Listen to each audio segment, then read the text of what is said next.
सुबह का ये सुकून जैसी ज़िंदगी कह रहे हो आज फिर से शुरू करो। कल क्या हुआ उससे फ़र्क नहीं पड़ता। फ़र्क पड़ता है तो बस इतना कि आज तुम अपने सपनों के लिए कितना मेहनत करते हो।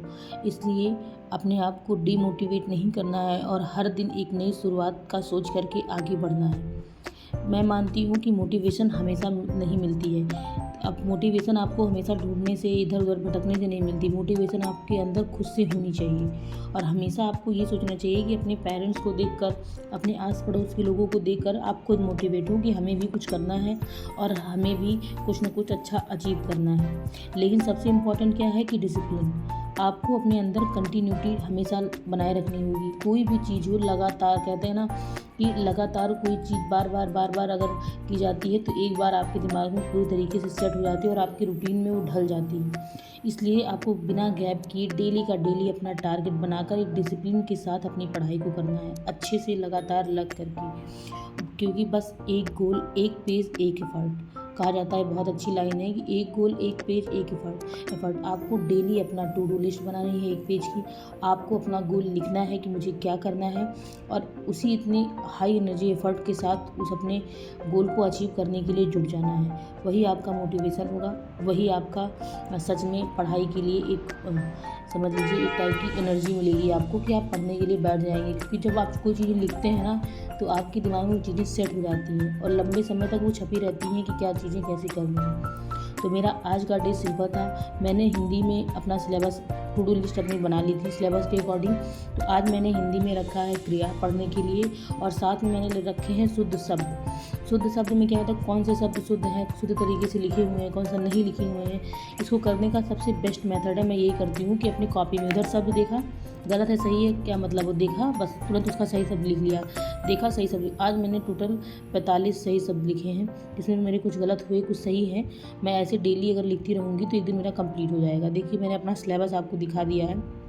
पॉलिटी में मेरा नागरिकता आज रहेगा, यूपी जीके में उत्तर प्रदेश परिवहन थोड़ा अलग मैंने करने का सोचा है। वो चैप्टर ख़त्म हो गया तो मैं आज उत्तर प्रदेश परिवहन ख़त्म करूँगी। इकोनॉमिक्स में मुद्रास्फीति, मैथ्स में तो नंबर सिस्टम चल रहा है और हिस्ट्री में संगम वंश और वर्धन वंश आज मेरा ख़त्म हो जाएगा। छोटे छोटे टॉपिक हैं और रीजनिंग में कैलेंडर। सबसे इंपॉर्टेंट है अपनी टू डू लिस्ट बनाना। उसके बाद मैं फटाफट लग जाती हूँ अपने लिए नाश्ता बनाने, क्योंकि सुबह उठ के पढ़ते भूख लग गई थी तो मैंने अपने लिए बनाया पोहा।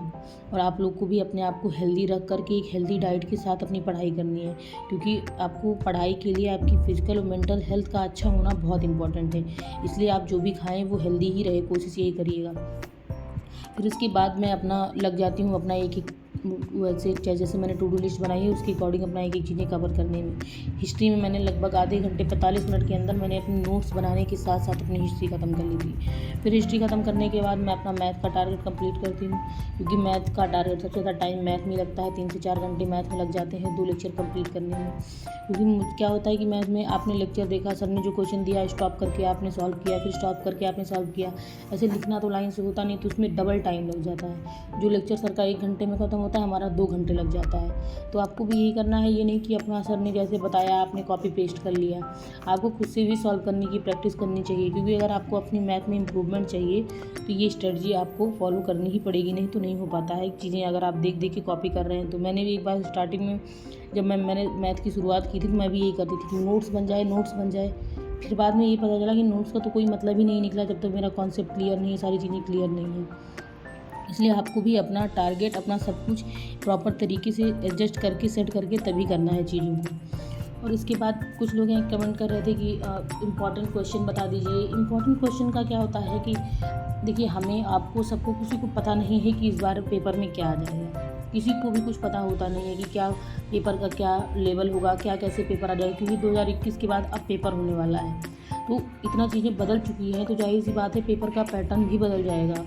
मतलब सिलेबस तो आपका वही रहेगा जो डिसाइड है, लेकिन बाकी वो क्वेश्चन किस टाइप का देंगे ये कुछ कहा नहीं जा सकता है। इसलिए किसी को कुछ नहीं है, सारी चीज़ें इंपॉर्टेंट हैं। आप अपने नोट्स बनाइए और सारी चीज़ों को इंपॉर्टेंट समझ के अच्छे से एक एक चीज़ों को अपने दिमाग में रखिए, रिवीज़न करिए, क्योंकि कुछ भी आ सकता है।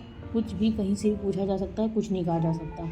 और मूल विधि सबसे इम्पॉर्टेंट है, तो आपको मूल विधि के लिए अलग से टाइम देना होगा। डेली आपको 1 से 2 घंटे मूल विधि को देना ही होगा। और अपने टाइम को इंक्रीज़ करिए, बढ़ाइए। जो लोग 4 घंटे 3 घंटे पढ़ रहे हैं, अब उसको आप 6 घंटे बढ़ाइए। जो लोग 6 घंटे पढ़ रहे हैं वो 8 घंटे पढ़ाइए, क्योंकि अब धीरे धीरे पेपर का टाइम भी पास आ रहा है और अब इतना समय नहीं रह गया है कि हम 2 घंटे पढ़ लेंगे चीज़ें हो जाएंगी। स्टार्टिंग में था जब चीज़ें कुछ अता पता नहीं थी, 2 घंटे हम लोग पढ़ते थे, हो जाता था। अब टाइम टेकिंग की कंपटीशन इतना ज़्यादा है, लोग इतना ज़्यादा आगे निकल चुके हैं, अब आपकी बारी, आपको भी इम्प्रूवमेंट करनी ही करनी है।